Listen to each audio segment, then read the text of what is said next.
అత్యున్న సింహాసనపై ఆశీన ప్రభానికి వందములు స్తోత్రమైన స్తోత్రాహుడు పరిశుద్ధుడు సర్వలోక రక్షకుడు సర్వోన్నతుడైన ప్రభానికి వందములు స్తోత్రునైనా నీ పరిశుద్ధ నామములో ప్రార్థించి ఉండగా ప్రభువైనా నేను ఆదరించేవాడు బలపరిచేవాడు ఆలకించేవాడు సమత్వం జరిగించేవాడు నువ్వే ఉండగా తండ్రి నీకు వందములు స్తోత్రునైనా సమకూర్చండి తండ్రి వందం స్తోత్రునైనా నీళ్ళు నిలిసేయండి వెతకనైనా మీరే మమ్మల్ని నడిపించబడ్డా సహాయం చేసేయండి ఆదివారం అంతవరకు నేను కృప కనపరిచేదేమో నీకు వందం నీ నామంలో కొడుకుని ఉన్న కృపలేలా అవునైనా పాపలు ఎందు ఆరాధన ఎందునైనా నీ నామంలో కొడుకుని ఉండగానైనా మరి తోడి ఉన్నది నీ వందములు స్తోత్రునైనా నీ నామంలో ప్రార్థించి ఉండగా ప్రార్థన కూడా మీరు ఆలకించడమే నమ్ముతున్న ప్రభునైనా సమస్తమైనా నీ ఆధీనంలో ఉంటుంది అంటే మమ్మల్ని కూడా నీ ఆధీనంలో పెట్టుకున్న ప్రభునైనా మీరు మాతో మాట్లాడుతూ విని గ్రహించిన మనసు కూడా మాకు అందరికి అనుగ్రహించిన మంచి నేలపడే విత్తనగా నూరంతగా ఫలించబడే విధంగా నీ కృప కనపరిచిన ప్రభులైనా మీరు మమ్మల్ని జ్ఞాపకం చేసుకునేనా నీ బిడ్డలతో మీరే మాట్లాడి బలపరచమని యేసయ్య యొక్క నామములో అడిగి వేడుకుంటున్నాం తండ్రి. ఆమేన్.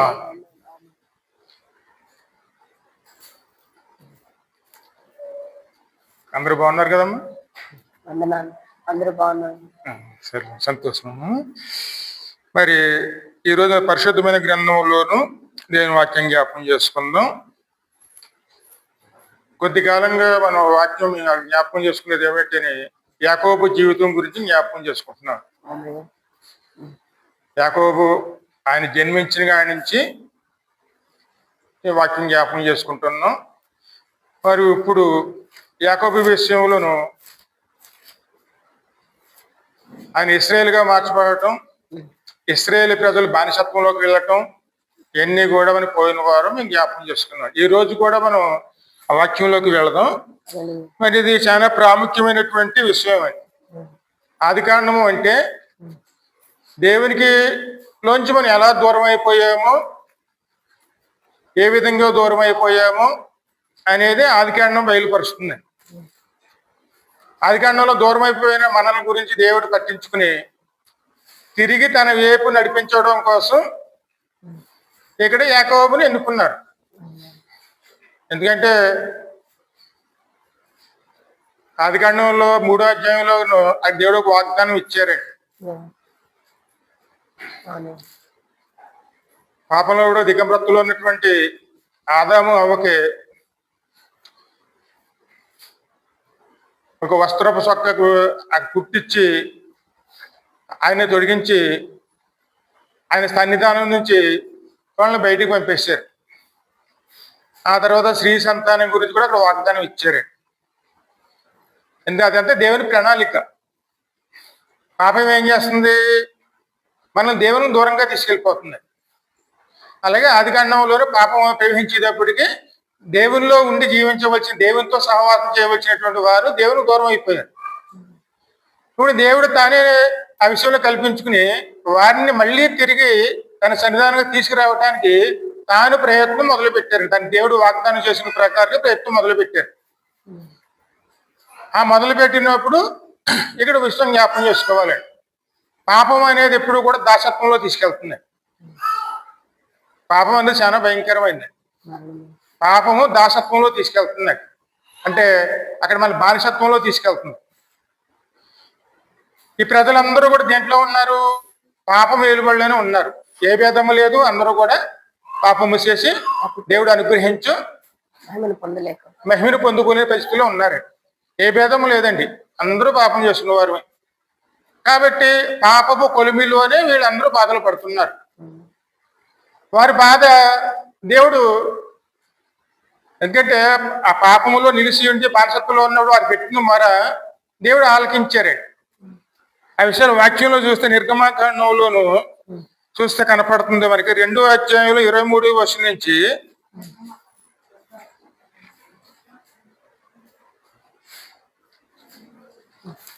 మీలో ఒకళ్ళు చదువు ముందుకు వెళ్ళండి.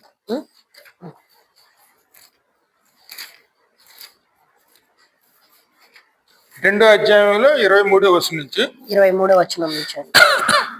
అలాగున అనేక దినములు జరిగిన మీదట ఐగుప్తు రాజు చనిపోయెను. ఇశ్రాయేలీయులు తాము చేయుచున్న వెట్టి పనులను బట్టి నిట్టూర్పులు విడిచుచు మొరపెట్టుచుండగా తమ వెట్టి పనులను బట్టి వారు పెట్టిన మొర దేవుని యొద్దకు చేరెను. కాగా దేవుడు వారి మూలుగును విని అబ్రహాం, ఇసాకు, యాకోబులతో తాను చేసిన నిబంధనను జ్ఞాపకము చేసుకొనెను. దేవుడు ఇశ్రాయేలీయులను చూచెను, దేవుడు వారి యందు లక్ష్యం ఉంచెను. ఎందుకంటే హల్లెలూయా. వీళ్ళందరూ దేంట్లో ఉన్నారు? బానిసత్వం, బానిసత్వం అని. దాసత్వం. ఆ విషయం స్పష్టంగాను యాకోబుగా చెప్పారు. యాకోబు, నువ్వు భయపడకు, ఐగుప్తుకు నువ్వు వెళ్ళుము, నేను నీకు తోడి ఉంటాను, నేనే మళ్ళీ మిమ్మల్ని విడిపించి నేనే తీసుకుని వస్తానని చెప్పి దేవుడే ముందుగానే చెప్పారండి. హల్లెలూయా. యాకోబుని ఆ సమయం ధైర్యపరిచి ఐగుప్తుకు పంపించింది యెహోవాయే. ఈ విషయం అబ్రహాముతో కూడా వాగ్దానం చేశారండి. 430 సంవత్సరాలు నీ నీ యొక్క సంతానం వారు బానిసత్వంలోకి వెళతారు, వారు నేనే విడిపించి నేనే తోడుకుని వచ్చి గొప్ప జనాంగంగా చేస్తానని చెప్పి దేవుడు వాగ్దానం ఇచ్చారు. ఆ విషయాలన్నీ కూడా ఆదికాండం 15వ అధ్యాయంలో 18వ వచనం నుంచి కనపడతాయండి. ఎందుకంటే దేవుడు వాగ్దానం ఇచ్చారు. హల్లెలూయా. దేవుడు మార్పు లేని వాడు. ఆమేన్. ఒక మాట ఇచ్చారంటే మాత్రం ఆ మాట ఖచ్చితంగా నెరవేరుస్తారు. ఆమేన్. ఆమేన్. వీళ్ళ బాధలన్నీ కూడా ఆ శ్రమలన్నీ కూడా వీళ్ళు అనుభవిస్తున్నారండి.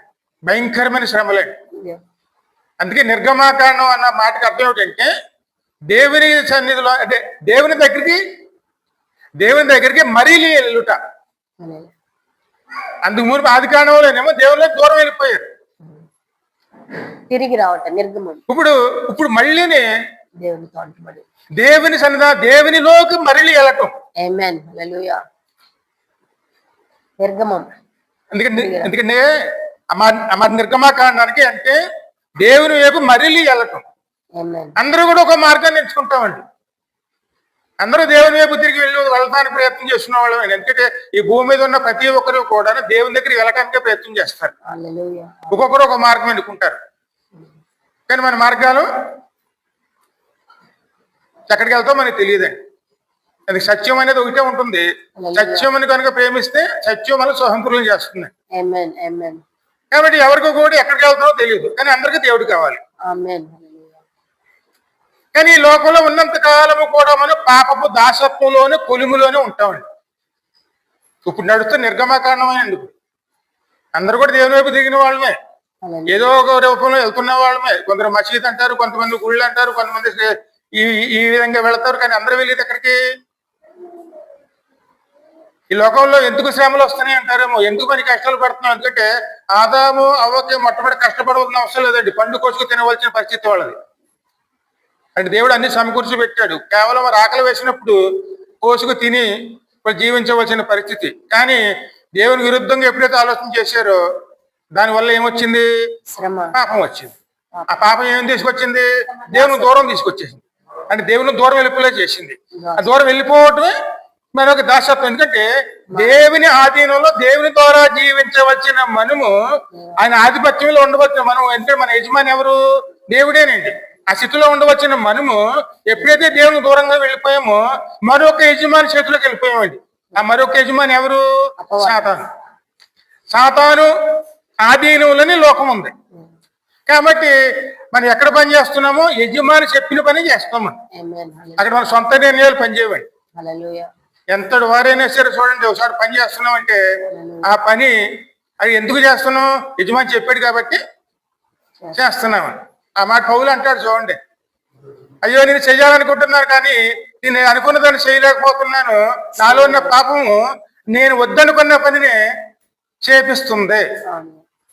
ఏది మంచిగా నాకు తెలుస్తుంది, ఎందుకంటే వాక్యం ద్వారా నేను అంత గ్రహించుకుంటున్నాను. కానీ నీ మంచి చేయాలని ప్రయత్నం చేస్తున్నాను, కానీ నాలో ఉన్న పాపం ఏం చేస్తుంది? నేను చేస్తున్న పనికి ఆటంకాలు కల్పించి అదే అడ్డంగా అయ్యి కడకే నేను చెయ్యకూడదనుకున్న పని కూడాను నా ద్వారాను ఖచ్చితంగా నెరవేరుస్తున్నాయి. మరి ఇట్టి పరిస్థితిలో నన్ను ఎవరు రక్షించగలరు అన్నమాట 7వ అధ్యాయం రోమియో రాసిన పత్రికలో ఉంటుందండి. ఈ స్థితిలో ఉన్న నన్ను అక్కడ ఎవరు కాపాడగలరు? మరి పరమ భక్తుడైనటువంటి పౌలే మాట్లాడుతున్నారు. మనందరూ అదే పరిస్థితి అండి. శరీర నియమము ఎంత దైవజనులైనా సరే, ఎంత దేవుళ్ళు నడుస్తున్నవారైనా సరే, పాపం ఒక్కోసారి నేను ఉన్నానని బయట పెడుతుంది. మరి మోసే కాని మాట పలికి ఒక చిన్న మాట, కర్రతో వెళ్ళి మాట్లాడు బండతో, కానీ మాట ఒక్క మాట, ఆ మాట వల్ల ఏమైపోయింది? కానానికి నడిపించవలసిన వారు నడిపించలేకపోయాడు.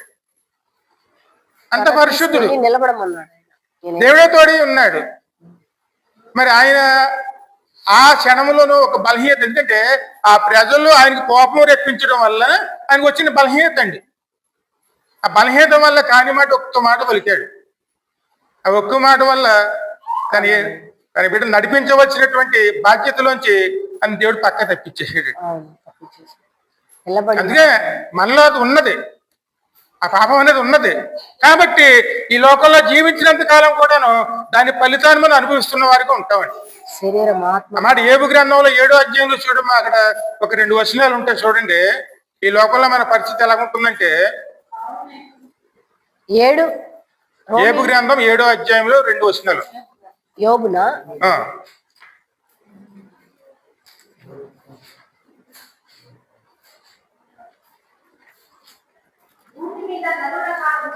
భూమి మీద నరుల కాలము యుద్ధ కాలము, వారి దినములు కూలివాని దినముల వంటివి కావా? నీడను మిగులను అపేక్షించు దాసుని వలెను కూలి నిమిత్తము కనిపెట్టుకును కూని వాని వలెను ఆశ లేకయే జరుగు నెలలను నేను చూడవలసి వచ్చాను. మరి అంత వాస్తవమే కాదండి. అందరి జీవితాలు జరుగుతుందా లేదా? వాళ్ళు వీళ్ళని లేదండి. అంటే నరుల యొక్క జీవితాలు ఎలా ఉంటాయండి? ఇదే పరిస్థితి అండి. కష్టపడాలి. కష్టపడిన తర్వాత మనం తృప్తి పొందగలుగుతామా? మళ్ళీ రాత్రి మనము వాళ్ళకి నిద్రపోయేటప్పుడు కూడా మనం ఏం ఆలోచిస్తామండి? రేపటి గురించి. ఏ పని చేయాలి, ఎక్కడికి వెళ్ళాలి, ఎలా వెళ్ళాలి, ఏ విధంగా వెళ్ళాలి, అందు ముందు రోజు జరిగిన విషయాల్లో మనం అప్పులు పాలైతే అప్పులు ఎలా తీర్చుకోవాలి, ఎలా ముందుకు వెళ్ళాలి, పిల్లల్ని ఎలా పెంచాలి, ఎన్ని మన ఆలోచనలు ఎక్కడికి వస్తాయి? యుద్ధకాలం. ఇది పరిస్థితి అండి. ఎందుకంటే పాప దాసత్వంలోనూ ఇదే వస్తుందండి. మనం ఇక్కడే ఉండాలి. దీంట్లోంచి మనం దేవుళ్ళలోకి నడవాలి. ఎందుకంటే పాపం అనేది మళ్ళీ ప్రవహించింది కాబట్టి ఏదో రూపంలోనూ దాన్ని దాటి వెళ్ళాలంటే దాంట్లోంచి దాటి వెళ్ళాలండి. మనం దాటి వెళ్ళాలంటే మనం నడిపించేవాళ్ళు కావాలి మనకి. అందరు పాడతారు, నడిపిస్తాడు నా దేవుడు.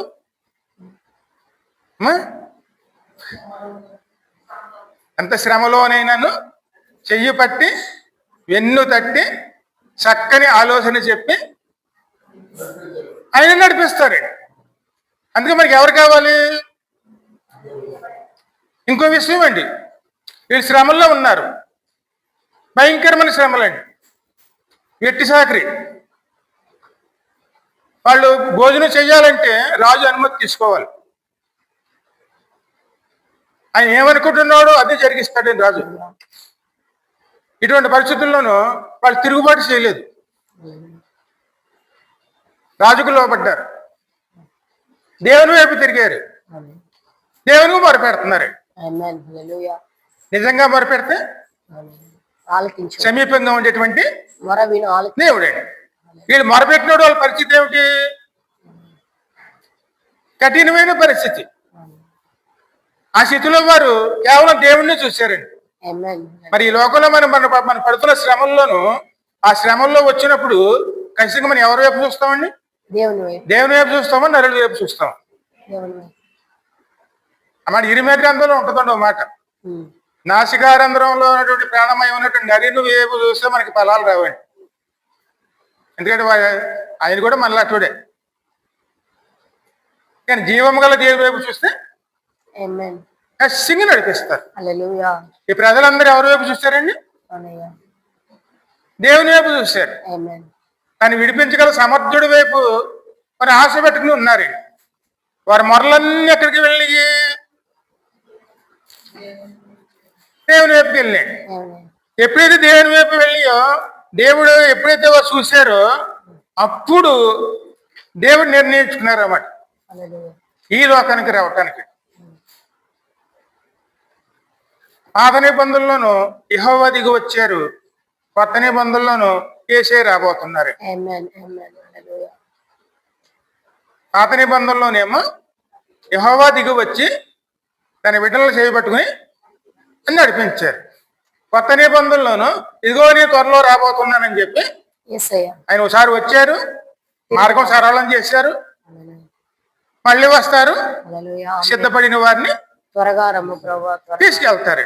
హల్లెలూయా అందుకే మనం ఇక్కడ సిద్ధపడాలి. ఏ విధంగా సిద్ధపడాలి?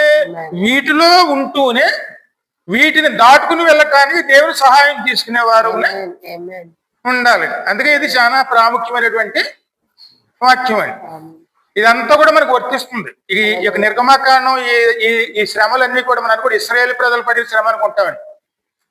యేసయ్య వచ్చే వరకు మన పడే శ్రమ అంతా కూడా దీంట్లోనే ఉంటుంది. ఆమేన్ అందుకే మనం మొరపెట్టేవారమనే ఉండాలి. ఉండమ శ్రమలలో దేవుని వైపు తిరిగి దేవునికి మనం ఎప్పుడైతే మొర పెడతామో ఆ మొర ఆలకించిన దేవుడు ఆమేన్ దేవుడు ఇశ్రాయేలు యొక్క నిబంధనను జ్ఞాపకము చేసుకునేను. హల్లెలూయా దేవుడు ఇశ్రాయేలును చూసెను. హల్లెలూయా దేవుడు వారి యందు లక్ష్యముంచెను. హల్లెలూయా ఇప్పుడు మనం 3వ అధ్యాయంలో కదా నిర్గమకాండంలోను నిర్గమముడా మోసే మిద్యాను యాజకుడైన యెత్రో అను తన మామ మందను మేపుచు ఆ మందను అరణ్యము అవతలకు తోలుకుని దేవుని పర్వతమైన హోరేబుకు వచ్చాను. ఒక పద మరి ఇక్కడ మనకి మోసే కనపడుతున్నారు. మోసే కూడాను ఎవరంటే ఒక లేవి జాతి అయినటువంటి ఒక ఆయన జన్మించిన కుమారుడే. ఆ రోజుల్లోనూ ఏ రోజులంటే ఇశ్రాయేలు ప్రజలు పడుతున్న బానిసత్వంలో ఉన్నప్పుడండి. ఎంత కఠినమైన బానిసత్వం అంటే దేవుడు గొప్ప జనంగా చేస్తారు, వాగ్దానం ఇచ్చారండి ఈ ప్రజలను. 70 మందే వెళ్ళారు వాళ్ళు. కానీ 70 మందిని ఆయన ఎన్ని లక్షల మందిని చేశారు ప్రభు అక్కడ. అవును దేవా విపరీతంగా జనాభివృద్ధి జరిగిందండి. అవును అప్పుడు రాజు ఏమన్నాడంటే వీళ్ళు మనం ఏమి చేసినా ఎన్ని శ్రమలు పెట్టినా వీళ్ళు వృద్ధి చెందుకుంటున్నారు, వీళ్ళు జనాభా తగ్గించకపోతే వీళ్ళు మనమే తిరుగుబాటు చేసి పరిపాలన వీళ్ళే చేస్తారు, గోషాను రాష్ట్రంలో ముందే మనం జాగ్రత్త పడదామని చెప్పి 2 నెలల అప్పుడు పుట్టిన వాడిని కంటే 2 నెలల పిల్లవారి వరకు వారిని అక్కడ చంపించేసి వారిని నైలు నదిలో పాడవేయాలని చెప్పి ఆజ్ఞ ఇచ్చాడు. ఆ ఆజ్ఞ యేసయ్య పుట్టినప్పుడు కూడా ఉంది కదండి అవునయ్యా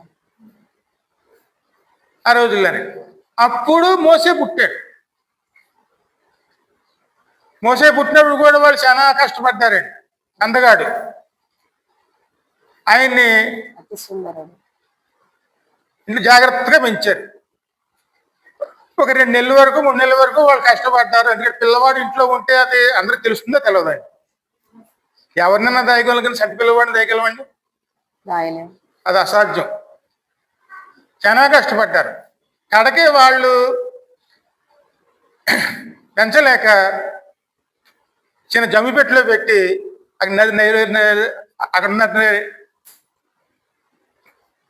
నదిలో వదిలిపెట్టేశారు. ఆ వదిలిపెట్టేసినప్పుడు పిల్లవాడు ఏడుస్తున్నప్పుడు అక్కడ రాజకుమారి వచ్చి చూసినప్పుడు పిల్లవాడు జాలిపడి తీసుకుని వెళ్ళి పెంచుకుంది. 40 సంవత్సరాలు రాజరికంలో పెరిగాడండి మోసే.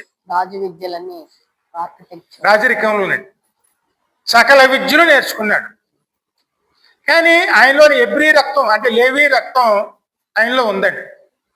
కాబట్టి తన ప్రజలు పడుతున్న బాధను చూసి అంతఃపురంలో పెరిగినటువంటి ఆయన చూసి ఆవేశపడి ఒక ఫిలిప్పీయుడు ఇశ్రాయేలు ప్రజల్ని అక్కడ కొట్టి హింసిస్తుంటే దాన్ని చూసి ఆవేశపడి కొట్టి చంపేశాడు. ఐగుప్తీయుడు కొట్టి చంపేసినప్పుడు ఆ శవాన్ని తీసుకుని ఇసుకలో కప్పెట్టేశాడు. ఆ తర్వాత మళ్ళీ రోజు అక్కడికి వెళ్ళినప్పుడు ఇద్దరు దెబ్బలాడుకుంటున్నారండి ఎబ్రీలు. ఆయన అంటాడంట, మీరు దెబ్బలాడుకుంటే మీరు మంచిది కాదు, ఎందుకు అలా చేస్తారంటే వాళ్ళు అంటారన్నమాట, నిన్ను తీర్పురగా పెట్టింది ఎవడు, నిన్న ఫిలిప్పీని చంపేసి కప్పెట్టేసినట్టు మమ్మల్ని కూడా చేస్తావా అని వాళ్ళు ఎప్పుడు తిరుగుబాటు చేశారు. చేసినప్పటికీ తను చేసిన పని బయలుపడిపోయిందని చెప్పి భయపడి అక్కడి నుంచి మిద్యానారణ్యంలోకి వెళ్ళిపోయాడు. ఎందుకంటే మోసే ఆలోచన అంతా కూడాను ఆయన ఒక స్వజనం మీద ఉందండి. హల్లెలూయా అక్కడ రాజరికం మీద లేదండి. హల్లెలూయా అందుకే ఆయన ఆలోచన అంతా కూడాను అక్కడ తన ప్రజల పడుతున్న బాధలు చూశాడు. కాబట్టి అందులో ఎలాగని ఇడిపించగలను అనుకున్నాడు. హల్లెలూయా. ఎందుకంటే మన జ్ఞానము, మన బలము ఎంతవరకు కూడా దేవుని కార్యాలు చేయలేవని. తన ప్రజలను ఎలాగని ఇడిపించగలగో అనుకున్నప్పుడు తన ప్రయత్నం మొదలుపెట్టాడు 40 సంవత్సరాల వయసుకి. హల్లెలూయా. కానీ ఆ విధంగా చేయటానికి ఆయనకి ఆ స్థితి లేదండి. దేవుని సేవ చేయడానికి ఏం కావాలి? ఈ లోక తెలివితేటలు, ఈ లోకంలో విద్యలు, లేకపోతే ఇక్కడ హోదాలు, ఈ స్థితులు దేవుని సేవ చేయడానికి పనికి వస్తాయండి? ఇవన్నీ శూన్యం. దేవుని జ్ఞానము, దైవ భయం అంటే దేవుడు వాడుకోవాలంటే. అందుకే ఆయన అనుకున్నాను కూడా ఆయన ఆ విషయంలో పోయాడు. కానీ దేవుడు ఆ విషయం గ్రహించాడు.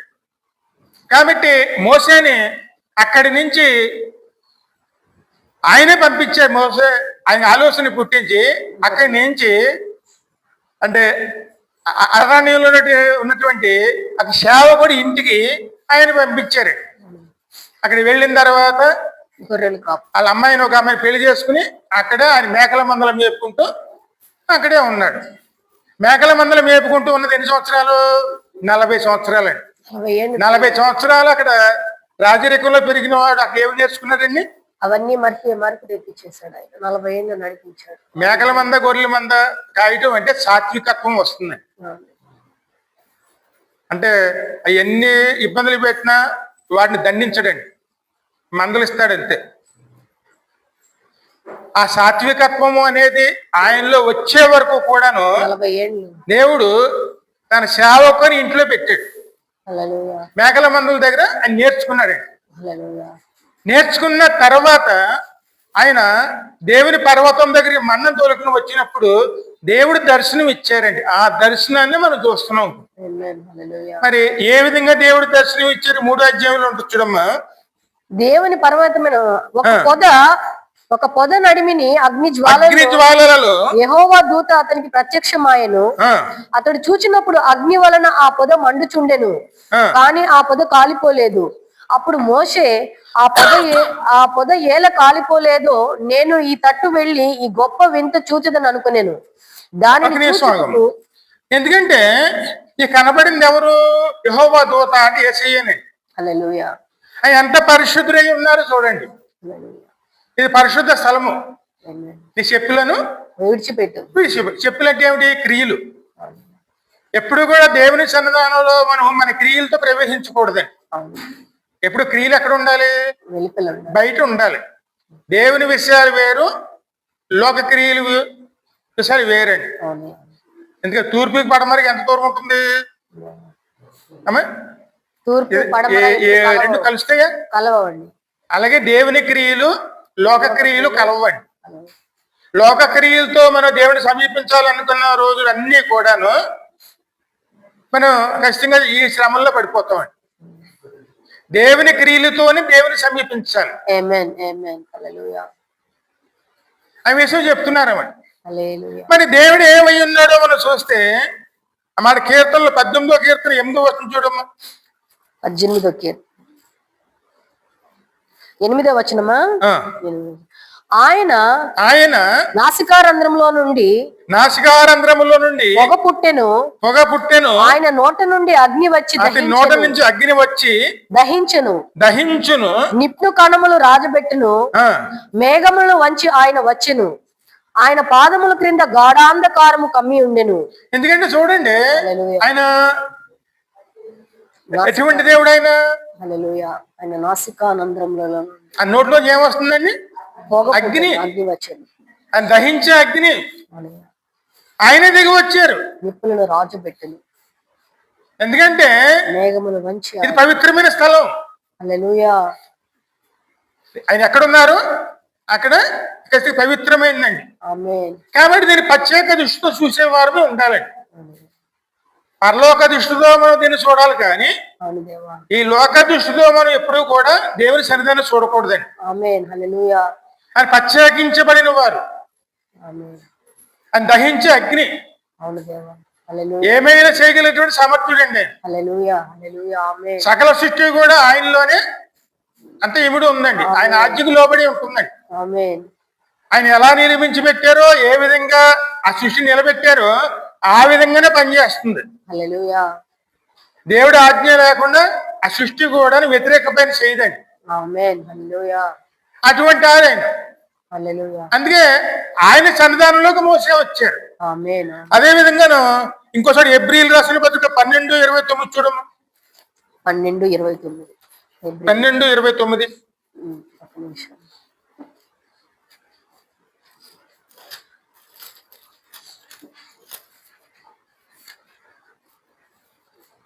అర్థాలు మర్చిపోయి 12:29 వచనమయ్యా. ఆ, ఆ, అందువలన ఆ, మనము నిశ్చలమైన రాజ్యమును పొంది ఆ. దైవ కృప కలిగి నిశ్చలమైన రాజ్యం పొంది దైవ కృప కలిగి ఉందుము. దైవ కృప కలిగి ఉందుము. ఆ కృప కలిగి వినయ భక్తులతో దేవునికి వినయ భయభక్తులతో దేవునికి ప్రీతికరమైన సేవ చేయుదుము. ఏలైనగా మన దేవుడు దహించు అగ్ని ఉన్నారు. హల్లెలూయా. సేవ చేస్తున్నాం అంటే, ఆరాధన నడిపించుకుంటున్నాం అంటే, పాటలు పాడుకుంటున్నాం అంటే, వాక్యం ధ్యానం చేస్తున్నాం అంటే ఎందు గురించి చేస్తున్నాం? దహించు అగ్ని.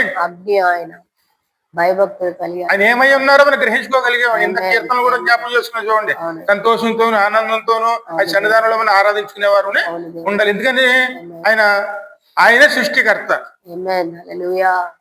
ఆయన సామర్థ్యం గల దేవుడు, చూచుతున్న దేవుడు. ఆయన ఎవరిని ఎలా నడిపించాలో ఆయన తెలిసాడు.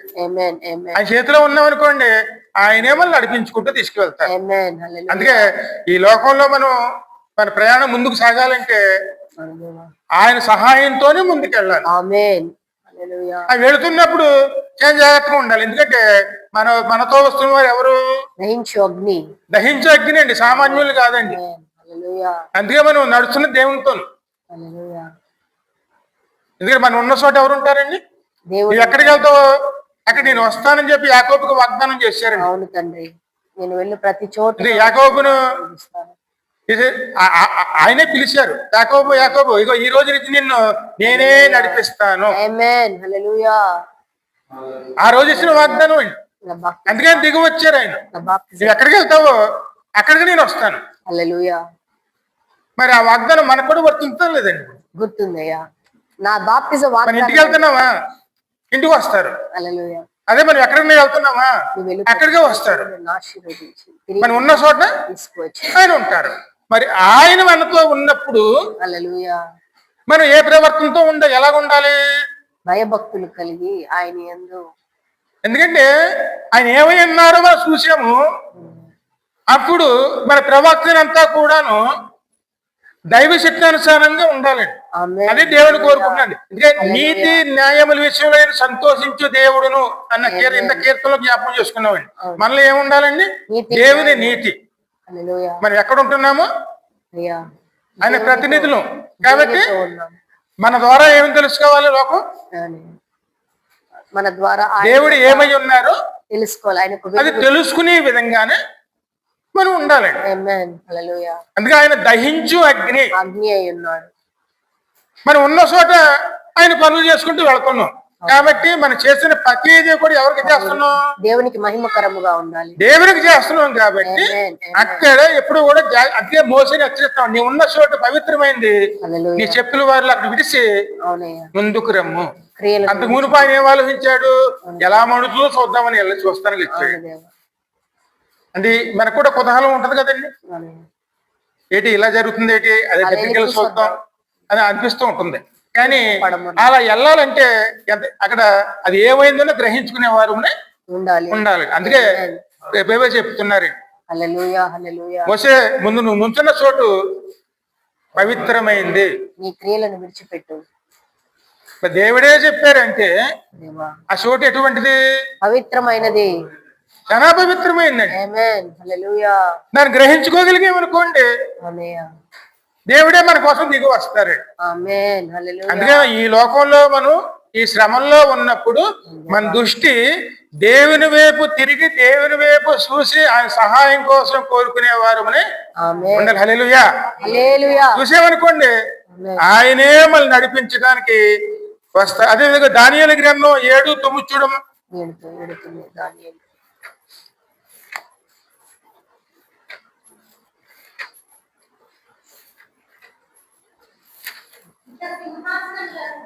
ఆ, ఆ. మహావృద్ధుడు ఒకడు కూర్చుండెను, ఆయన వస్త్రము హిమము వలె ధవళముగాను, ఆయన తల వెంట్రుకలు ఉండిన పోలి శుద్ధమైన గొర్రె బొచ్చు వలె హల్లెలూయా తెల్లగాను ఉండెను. హల్లెలూయా ఆయన సింహాసనము అగ్ని జ్వాలల వలె మండుచుండెను, దాని చక్రములు అగ్ని వలె ఉండెను.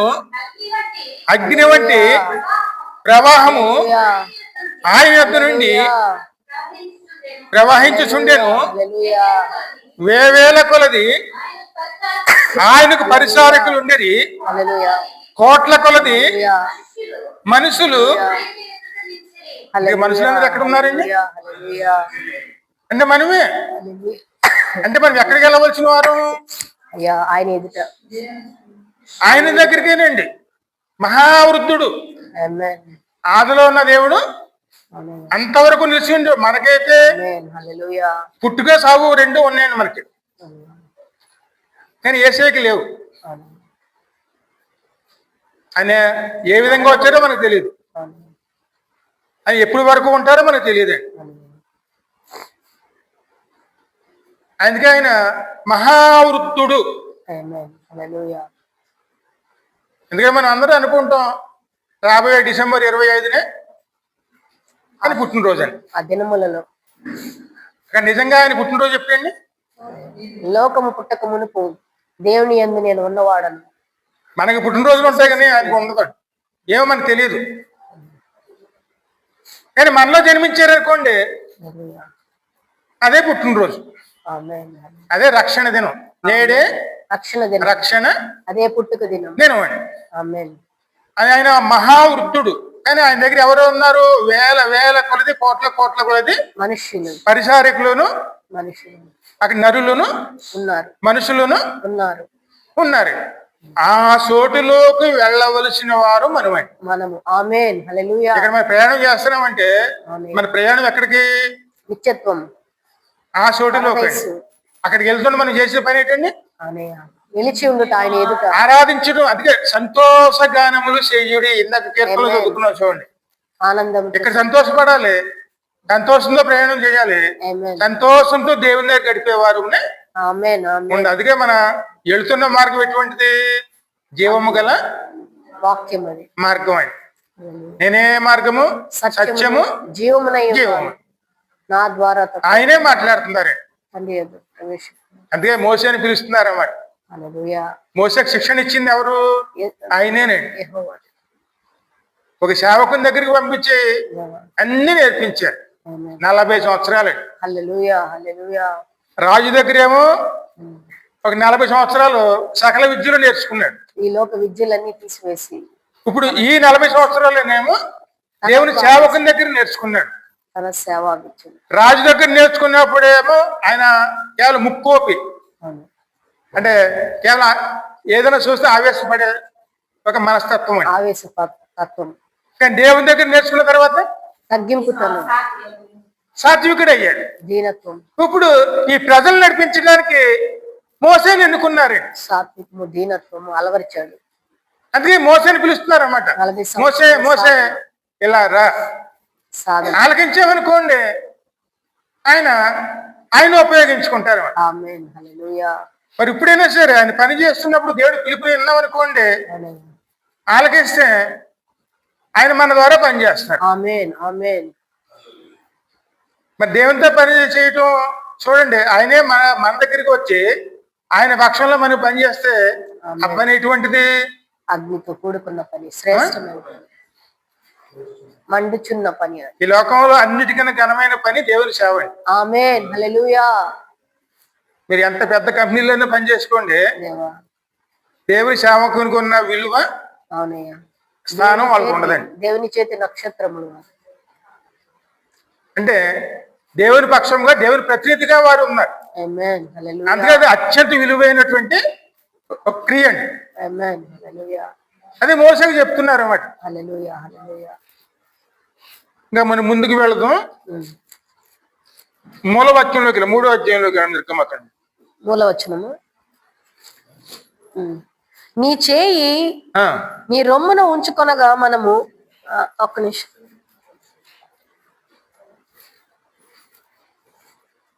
ఆయన దాని చేత వారు తమ పితరుల దేవుడైన యెహోవా అనగా అబ్రహాము దేవుడు, ఇసాకు దేవుడును, యాకోబు దేవుడు నీకు ప్రత్యక్షమాయనని ఆ. నమ్ముదురనెను. మరియు యెహోవా నీ చేయి రొమ్మున ఉంచుకొను మనగా అతడు తన చేయి ఒక్క నిమిషం, అక్కడ కదమ్మా, 6వ వచనం చదవండి. 6వ వచనం. మరియు ఆయన నేను నీ తండ్రి దేవుడను, నేను నీ తండ్రి దేవుడను, అబ్రహాము దేవుడను, అబ్రహాము దేవుడను, ఇస్సాకు దేవుడను, ఇస్సాకు దేవుడను, యాకోబు దేవుడును యాకోబు దేవుడను అని చెప్పగా మోషే తన ముఖమును కప్పుకొని తన ముఖమును కప్పుకొని దేవుని వైపు చూడ వెరచెను. మరియు యెహోవా ఇట్లనెను, నేను ఐగుప్తులోనున్న నా ప్రజల బాధను నిశ్చయముగా చూచి తిని పనులలో తమను కష్టపెట్టు వారిని బట్టి వారు పెట్టిన మొరను వింటిని. మరి ఈ మాట కొద్దిగా పక్కన పెట్టి ఆదికాండం 15:18 చదవమ్మ. 15:12 అమ్మ. 17-12 అయ్యా. 15వ అధ్యాయం 12వ వచనం. 8 దినములు వయసు గలవాడు అనగా 12వ వచనం చదువు. అబ్రహాము గాఢ నిద్ర పట్టెను, భయంకరమైన కటిక చీకటి అతని కమ్మగా, ఆయన నీ సంతతి వారు తమది కాని పరదేశమందు నివసించి ఆ దేశపు వారికి దాసులుగా నుందురు.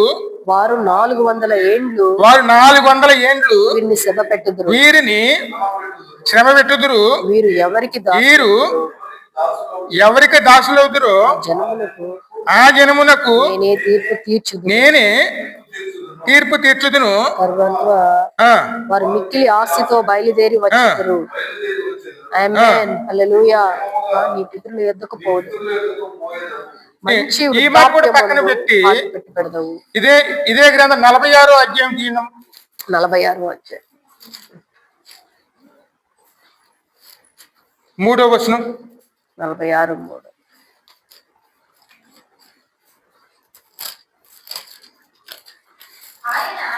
ఆయన నేనే దేవుడను, నీ తండ్రి దేవుడను, ఐగుప్తుకు వెళ్ళుటకు భయపడకము, అక్కడ నిన్ను గొప్ప జనంగా చేసేదను. హల్లెలూయా. నేను ఐగుప్తునకు. ఇంతకు ఎవరు వస్తున్నారండి?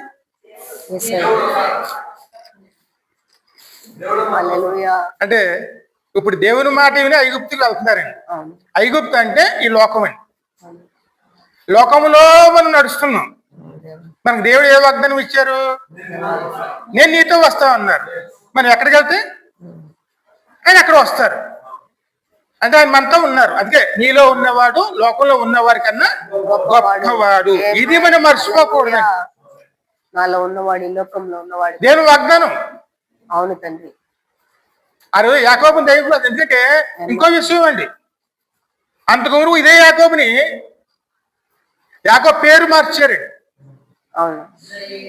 ఇశ్రాయేలు. ఇక్కడి నుంచి యాకోబు కాదు ఇశ్రాయేలు అన్నారు. కానీ ఇక్కడికి వచ్చినప్పటికి యాకోబు అని పిలిచారు. ఎందుకంటే పాపపు ఒక వాసన మనలో ఉంటుందండి. అది పోయే వరకు కూడాను ఇక్కడ ఈ దాసత్వంలోనే మనం బ్రతకాలండి.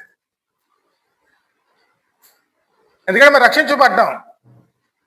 ఆ తర్వాత దేవుడు నడుచుకున్నాం అనుకోండి, పాపపు వాసన పోయే వరకు కూడా మనల్ని దేవుడు మనం శుద్ధి చేస్తారు. అందుకే సాకలవాని సబ్బు వంటిది కాదా అన్న మాట కూడా వాక్యం గురించి ఉంది కదండి. రోజు శుద్ధి చేస్తుంది, అంతరంగ శుద్ధి. రోజు మనం ఈ మందిరంలో ఏం చేసుకోవాలి? అంతరంగ శుద్ధి అండి. ఈ హృదయం శుద్ధి చేయబడాలి. అనుదినము శుద్ధీకరించు. చిన్న ఉదాహరణ చూడండి, మన 8 గ్రంథంలో ఉంటది. మన శరం మీద ఏదైనా మచ్చ ఉంటే ఆ మచ్చని ఇక్కడ మనం ఎన్ని ప్రయత్నాలు చేసినా సరే మన ప్రయత్నం వల్ల తొలగిపోతుందండి. అదే విధంగాను ఈ యొక్క నల్ల ఎంటుకు తెల్ల ఎంటుకు నల్లగా చేసుకోగలమా? చేయలేము. మరి హృదయం అంతరంగం శుద్ధిగా చేసుకోవాలంటే అది మన చేతిలో ఉందా? లేదు. ఆ విషయం దావీదు ఏమన్నారు ఆయన? అయ్యా. ఇస్సోపుతో నన్ను కడుగుము, కడుగుము, హిమము కన్నా తెల్లగాను చేయుము, చెయ్యము అన్నారు. శుద్ధ హృదయం. మనము కూడాను దేవుని సన్నిధానంలోను మన హృదయము తెల్లగా దాన్ని చేసుకోవాలంటే దేవుని సన్నిధానంలో మనం అంతరంగ శుద్ధి దేవుని ద్వారా నిత్యము జరుగుతూ ఉండాలి. ఆయన వచ్చే వరకును మనమేనా వెళ్ళాలి, ఆయన రావాలి. అప్పుడు వరకు కూడా మనం ఎలా ఉండాలి? అంతరంగ శుద్ధి లాగా ఆయనలోను ఎప్పుడు కూడా మనం శుద్ధి చేసుకునే వారునే ఉండాలి. అందుకే దేవుని సన్నిధానం నేను నీకు తోడై ఉన్నాను. ఆయన మనలో ఉన్నారనుకోండి, ఈ లోక పాపములోంచి దేవుని ఆత్మ ఏం చేస్తుంది? మనల్ని నడిపించి మన పరిశుద్ధులుగాను దేవుని సన్నిధానం నడిపిస్తుంది. అందుకే ఆయన మనకు తోడై ఉండాలి. దేవుడు తోడై ఉన్నాడు అనుకోండి, మనం ఈ లోకాన్ని దాటి ముందుకు వెళ్ళే వారునే ఉంటాం. అందుకే దేవుడితో మనం నడుస్తున్నామండి. దేవుని వాగ్దానం మనకు ఉన్నది. అందుకే దేవుని సన్నిధానంలో మనతో ఆయన ఉన్నారని చెప్పి సన్నిధానంలో ఎలాగున్నామో ఇంటికాడ కూడా ఎలాగో ఉండాలి. ఇంటికాడ ఎలాగున్నామో మన చేతుల్లో పని చేసే వారు కూడా అలాగే ఉండాలి. ఎందుకంటే ఆయన ఎక్కడికి వచ్చారు? మనతో. మన పని చేస్తున్న చోటుకు కూడా మనతో ఉన్నాడు. ఆయన వచ్చారండి. ఆ విషయాలు గుర్తించుకున్నప్పుడే మనలో ఏమొస్తాయి? ఖచ్చితంగా భయభక్తులు అని మన అప్పుడు ఏర్పడతాయి. ఆయన ఉన్నారు అని గ్రహించుకున్నాం అనుకోండి, అప్పుడు మనలోను ఖచ్చితంగా భయభక్తులు అనేది అప్పుడు జరుగుతుంది. అందుకే మనలో ఉన్నవారు గొప్పవారే, ఆయనే చూస్తున్నారు అన్నమాట. అదే విషయం మోసేది చెప్తున్నారు. నేను ఇచ్చిన మాట చెప్పు నేను ఈ లోకానికి అందుకే వచ్చారండి ప్రభు. ఎందుకంటే మాట ఇచ్చి మాటని బట్టి ఎందుకంటే ముందుకు వెళ్తారు, కానీ నోట్లో మాట ఇచ్చిన తర్వాత మాట తప్పేవాడు మాత్రం కాదు. మారని దేవుడును మార్పు లేని దేవుడని మన దేవుడు మలాఖీలో కూడా ఉంటుందండి. దేవుడు మాట తీయడండి. మాట ఇచ్చారంటే ఖచ్చితంగా నెరవేర్చేవారుగానే ఉంటారండి. మరి దేవుడితో మనం నడుస్తున్నాం, దేవుడు మనతో ఉంటానన్నారే. మరి మనం దేవుడితో నడుస్తున్నప్పుడు మరి ఎంత జాగ్రత్తగా ఉండాలి? ఆయనతో నడుస్తున్నాం చూడండి, నడుస్తున్నప్పుడు ఆయన ఏవై ఉన్నారో గ్రహించుకున్నాం. మరి అదే విధంగానే ఇక్కడ కీర్తన 106:44 చూడము. 106:44 అయినను వారి రోదనము మనకు 106 కీర్తనే 106:44 అయినను వారి రోదనము మనకు తనకు వినబడగా వారికి కలిగిన శ్రమను ఆయన చూచెను. చూడండి, హల్లెలూయా. ఇక ఎవరి నామంలో మనం రోధిస్తున్నాం? యేసే ఈ లోకంలో జీవించినప్పుడు మహారోదనతోనూ యాసనలతోనూ ఆయన ఈ లోకంలో ప్రార్థన ఎలా చేశారు? యాచనలతోనూ జీవము గల తన ఆ విషయం ఎందుకంటే మనం రక్షించగలిగినటువంటి తండ్రికి ఆయన మొరపెట్టగా ఆ మొర ఆలకించెను. యేసయ్య మనకి మార్గదర్శనం చూపిస్తున్నారండి. మహారోదనలతోనూ యాచనలతోనూ తన జీవము గల దేవునికి మొరపెట్టగా, తను విడిపించగలిగినటువంటి దేవగల దేవునికి మొరపెట్టగా ఆయన మొర ఆలకించెను. మరి ఇక్కడ మన మొర ఆలకించాలంటే మనం మొర పెట్టాలి. ఎప్పుడు కూడా మన శ్రమ పెరిగింది అనుకోండి, ప్రార్థన పెరగాలి. ఆమేన్, హల్లెలూయా. ఈ లోకంలో మన శ్రమ ఎక్కువైంది అనుకోండి, ప్రార్థన పెరగాలి. వెంటనే మనలోంచి ఏమి రావాలండి? ప్రార్థన మొర అండి, రెట్టింపు ప్రార్థన. అప్పుడు ఆ మొర ఎక్కడికి వెళ్తుంది? ఆయన సన్నిధికి, దేవుని సన్నిధికి. అది ఆ విషయంలో మనం ఎప్పుడైతే ముందుకెళ్తాం, లోకంలో ఎవరి దగ్గర మనము ఎక్కడ చెప్పుకోవాల్సిన అవసరం లేదండి. దేవుడి సన్నిధిలో మొరపెట్టుకున్నాం అనుకోండి, అది నిజంగా మొరపెడితే నేను సమీపంగా ఉండి ఆలకించేటువంటి దేవుడను. అందుకే మొర పెట్టుకునే వారు మన దేవుని సన్నిధానం. అందుకేనండి దేవుడు మనం దేవునితో మాట్లాడతాం, దేవుడు జవాబిస్తారు. ఆమేన్. ఇద్దరే కలుసుకునే చోటు దేవాలయం. ఆమేన్. అందుకే దీన్ని ఒక మత సంస్థ కింద లేకపోతే ఆచారాలు పెట్టుకుని ముందుకు వెళ్ళేది దానిలాగా మనం చూడకూడదండి. అంటే ఇక్కడ ఎవరున్నారు? జీవము గల దేవుడు ఉన్నారు. ఈ లోకంలో మనం ఉన్నాం కాబట్టి మన బాధలు చెప్పుకోవడానికి వచ్చాం.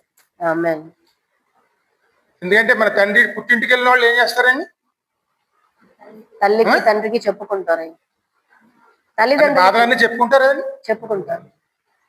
అలాగే మనం ఏం చేయాలి?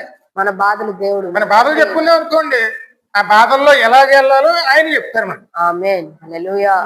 తను చేయవలసిన సహాయం ఆయన చేస్తారు. ఆమేన్. అందుకే ఈ చోటుని మనం అలా ఉపయోగించుకున్నాం అనుకోండి, అదే మనకి దారి చూపించే స్థితి ఉంటుందండి. హల్లెలూయా. అది గ్రహించుకోగలిగిన వారు ఉండాలి. అదే మీకు 22వ కీర్తన 24 అవుతుంది చూడమ్మా. 21, 24. 24, 21వ కీర్తన 22, 24. 22, 24. తృణీకరించలేదు, దాన్ని చూచి ఆయన అసహ్యపడలేదు, అతనికి తన ముఖమును దాచలేదు, వాడు ఆయన మొరపెట్టగా ఆయన ఆలకించును. దేవుడు మన మొర విన్నాడండి, వింటున్నాడయ్యా, అసహ్యపడలేదు. అదే కానీ మనుషులు ఏం చేస్తారు? అసహించుకుంటారు. మీ బాధ చెప్పడానికి మీరు వెళ్ళారు, ఆ బాధ విన్నారు, మీరు వెళ్ళిపోయిన తర్వాత ఏం చెప్పుకుంటారండి? అసహించుకుంటారు. కానీ మన దేవుడు అలా కాదు, అసహించుకునే దేవుడు కాదు. ఆలకిస్తాడు, తన ముఖాన్ని మనకు దాచుడు. ఆలకిస్తాడు, బలపరుస్తాడు, విడిపిస్తాడు. హల్లెలూయా. అందుకే దేవుని సన్నిధానం ఎప్పుడు కూడా మనం దేవుడు విషయం సద్వినియోగం చేసుకున్నాం అనుకోండి, ఖచ్చితంగా ఈ లోకంలో మనం దాటేవారు ఉండాలి. ఎందుకంటే మనం ఉన్న చోటు పాపపు దాసత్వంలో ఉన్నదని మనం గుర్తించుకోవాలి. ఎందుకు ఇలా జరుగుతున్నాయి, ఇలాగ మనకు వ్యతిరేకంగా ఉన్నారు అనుకోవాల్సిన అవసరం లేదండి. ఎప్పుడు కూడా పాపం ఎప్పుడు కూడాను మరణాన్నే కోరుతుంది, పాపం జీవాన్ని కోరదండి. ఇలాగెందుకుంటున్నారు, ఇలాగెందుకు అవుతున్నది అని ఆలోచన అవసరం. ఎందుకంటే అది మరణాన్ని కోరుతుంది కాబట్టి మనలో ఏం కోరుతుంది? ఎప్పుడు మనలోను ఎప్పుడు నశింపే కోరుతుంది. అది ఉన్నదని గుర్తుంచుకున్నాం అనుకోండి, అది జాగ్రత్తగా ఉన్నాం అనుకోండి, ఖచ్చితంగా ఎవరి వైపు తిరుగుతాం? మనం దేవుని వైపు, జీవంలోకి తిరుగుతామండి. ఆ జీవంలో తిరిగామనుకోండి, అప్పుడు మనం దేవుని జీవాన్ని పొందుకునేవారు ఉంటాం. అందుకే నేనే మార్గము, సత్యము, నేనే సత్యము, జీవమునై ఉన్నాను. జీవం ఆయన గుర్తుంచుకున్నాం. గుర్తుంచవలసిన వెంటనే ఏం చేయాలి? మనం సత్యములోకి నడవాలి. ఆమేన్. ఎప్పుడు అసత్యంలోకి వెళ్ళకూడదు. ఎందుకంటే ఎప్పుడు కూడాను సత్యం అనేది ఒకటే, అంతే. రెండు ఉండవండి. రెండు ఉన్నాయని ఆలోచించామంటే మనం తప్పుడు దారిలో వెళ్తామని అర్థం అండి. సత్యాన్ని కనుక నువ్వు గ్రహించుకోగలిగితే ఆ సత్యము నిన్ను కలిసి స్వతంత్రులు చేస్తుంది. అంటే మన బానిసలు అవ్వం. నేనే సత్యం అన్నారు. హల్లెలూయా. అది గుర్తించుకుని ఆయన వైపు తిరిగామనుకోండి, అప్పుడు మనం జీవంలోకి వెళ్తాం. హల్లెలూయా. హల్లెలూయా. కానీ ఆ స్థానాన్ని వేరే వారికి ఇచ్చే వారికి ఉన్నాం అనుకోండి, అసత్యంలోకి వెళ్ళిపోతాం. అది మనం ఎక్కడ తీసుకెళ్తుంది? ఖచ్చితంగా మరణంలో తీసుకెళ్ళిపోతుంది. సత్యాన్ని గ్రహించుకోగలిగితే ఆ సత్యం మనల్ని ఖచ్చితంగా స్వతంత్రులు చేస్తుంది. మనం బానిసలు మాత్రం కాదండి. అందుకే మనం దాని సన్నిధానంలో ఎప్పుడైతే మనం మొరపెట్టుకున్నామో ఆ మొర దేవుని సన్నిధానంలోనూ ఆయనే ఆలకించేవారుగాను ఉంటారు. అందుకే ప్రార్థన అన్నది చాలా ప్రాముఖ్యం అండి. హల్లెలూయా. అందుకే దేవదాసయ్య గారు అంటారు చూడండి, ఏకాంత ప్రార్థన. ఏకాంత ప్రార్థనలో మన మొఖాళ్ళు కనుక అరిగినాయి అనుకోండి, మన మొఖాళ్ళు అరిగితే మన ముఖం తెల్లబడుతుంది. హల్లెలూయా. హల్లెలూయా. ఆమేన్. దేవుడి సన్నిధానంలో కానీ మన మొఖాళ్ళు అరిగినాయి అనుకోండి, అరగటం అంటే ఏమిటి? ఇప్పుడు మోకరించామనుకోండి, దేవా. ఆ మోకరించేప్పుడు కాయలు కాస్తాయి. అవును, ఉన్నాయి. మొఖాళ్ళు కాయలు కాస్తే అవును దేవా. ఈ ముఖం ఏమవుతుంది? కాంతివంతం. అప్పుడు తెల్లబడుతుంది. ఆమేన్. హల్లెలూయా. ఆ విధంగా దేవుని సహవాసంతో ఉన్నామనుకోండి, ఈ హల్లెలూయా. లోకాన్ని మనం తేలిగ్గా దాటుకుని వెళ్ళిపోయేవారు ఉన్నాం. ఉంటాం. ఆమేన్. ఆమేన్. హల్లెలూయా. అందుకే ఆయన ఈ లోకానికి ఆయనే వస్తున్నారండి. హల్లెలూయా. అందుకే నేనే మార్గము, నేనే సత్యము, జీవం. నేనే జీవము. మరి దేవుడు మనం ఆలకించారు, మనల్ని నడిపించడానికి ఆయనే మన కోసం వస్తున్నారు. వస్తుంది. ఇంకా మనం ముందుకు వెళితే కీర్తన 102:19-20 చూడము. 102. 102:19.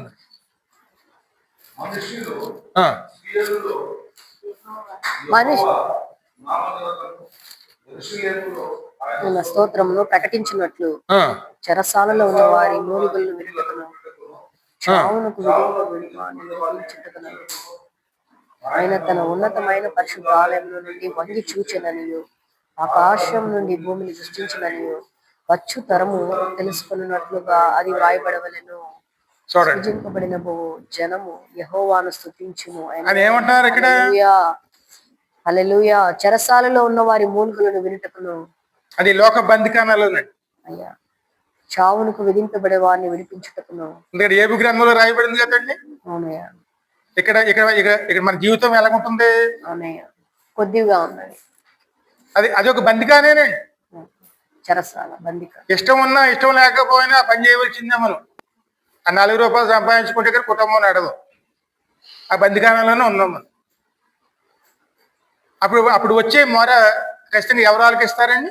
మన దేవుడు వంగి చూచి ఆయనే చూస్తారండి. ఆకాశం నుండి భూమిని దృష్టించింది చూసి వచ్చు తరము తెలుసుకున్నట్లుగా అది వ్రాయబడవలెను. ఇంకో 19 చూడండి. మనుషులు సియోనులో యెహోవా నామ ఘనతను, యెరూషలేములో ఆయన స్తోత్రమును ప్రకటించినట్లు చెరసాలలో ఉన్న వారి మూలుగులను వినుటకును చావుకు విధింపబడి వారిని విడిపించు. మరి ఈ 2 వచనాలు కూడా ఒక నిమిషం ఆలోచించండి. ఆయన సన్నిధానంలో మొట్టమొదటి మనం చేయవలసింది ఏమిటి? చెరసాలలో వినుటకును యెహోవా నామ ఘనతను, యెరూషలేములో ఆయన స్తోత్రములను ప్రకటించునట్లు. హల్లెలూయా. ప్రతి ఒక్కరు ఏం చేయాలి? సన్నిధానంలోను హల్లెలూయా ఆయన నామాన్ని నోటుతో మనం పలికేవారు ఉండాలండి. హల్లెలూయా. హల్లెలూయా. ఎప్పుడైతే ఆయన సన్నిధానంలో ఆయన కనపరుచుకుని అప్పుడు దేవుని వైపు తిరిగి మన కష్టాలు మనం దేవుని సన్నిధానంలో మొరపెట్టుకునే వారు ఉండాలి. ఇది రాయబడి వచ్చు తరము చూచినట్లు. తరములు సృజించబడబో జనము యెహోవాను స్తుతించును. ఆఖరి వచనం అయ్యాది. వచ్చు తరము తెలుసుకున్నట్లుగా ఇది వ్రాయబడవలను. సృజించబడబో జనము యెహోవాను స్తుతించును. నేను ప్రయాణం చేయుచుండగా ఆయన నా బలమును కృంగజేసెను, నా దినములు కొద్దిపరిచెను. నేను ఇలాగ మనవి చేసి తిని, నా దేవా, నా దినముల మధ్య నన్ను కొనిపోకము. ఈ సంవత్సరములు తరతరములు ఉండును. తరతరములు ఉండును. ఆది యందు నీవు భూమికి పునాది వేసితివి, ఆకాశములు కూడా నీ చేతి పనులే. అవి నశించును గాని నీవు నిలిచియుందువు. అవన్నీ వస్త్రము వలె పాతగిల్లును. ఒకడు అంగవస్త్రమును తీసివేసినట్టు నీవు వాటిని తీసివేయుదువు. జరుగుతుందండి. అవి మార్చు. ఆకాశం తీసివేయబడుతుంది, భూమి తీసివేయ, సర్వ సృష్టి తీసివేయబడుతుందండి. కానీ జీవం గల దేవుడు మార్పు ఉండదండి. ఆ సృష్టించిన ప్రతిదీ కూడా నశింపుందండి. భూమి ఆకాశంలో కూడా అన్ని కూడా నశించిపోతాయి.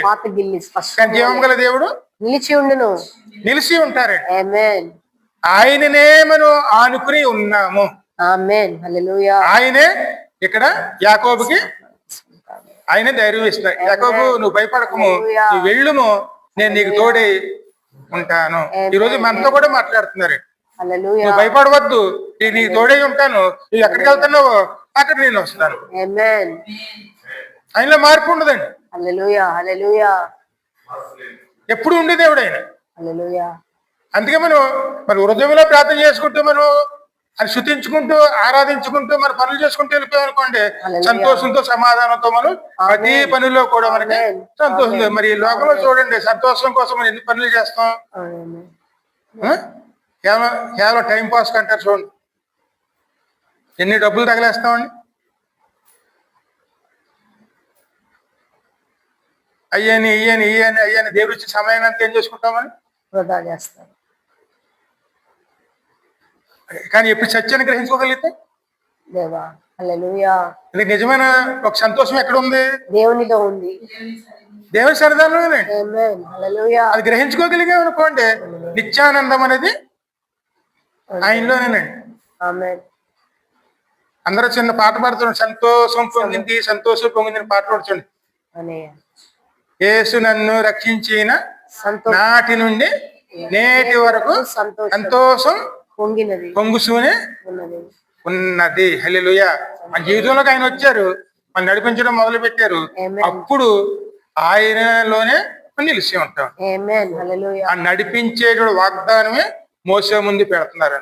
ఆమేన్. హల్లెలూయా. వారి కష్టాలు నేను చూశాను, నేను ఆలకించాను, అవునయ్య. నేనే దిగి వచ్చాను. అవునయ్య. గ్రహించు అగ్నినై. ఆయనే దిగి వచ్చారు. హల్లెలూయా.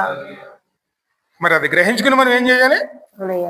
ఆయన నిలిచాను అనుకోండి, ఇంకా చివరిగా 12వ కీర్తన 5వ వచనం కూడా చదువు. 12వ కీర్తన 12:5. బాధపడు వారికి తృణీకరించు. ఆ, ఆ, ఇప్పుడే హల్లెలూయా. మన పక్షం ఎవరున్నారు? అవునయ్య. ఆ? హల్లెలూయా. మన ఇంటిలో వారైనా మన పక్క నుండి మన కోసం వాదిస్తారో లేదో, కానీ అవును దేవా. ఇక్కడ మన పక్షం ఎవరు ఉంటారండి? దేవుడు ఉంటాడు. ఇప్పుడే నేను లేచేదను. అవునయ్య. చిన్న విషయం చూడండి, పిల్లలు ఉంటారు, వాళ్ళు వెనకాల కనుక వాళ్ళ తల్లిదండ్రులు ఉంటే ఆ పిల్లవాడికి ఎంత ధైర్యం ఉంటది?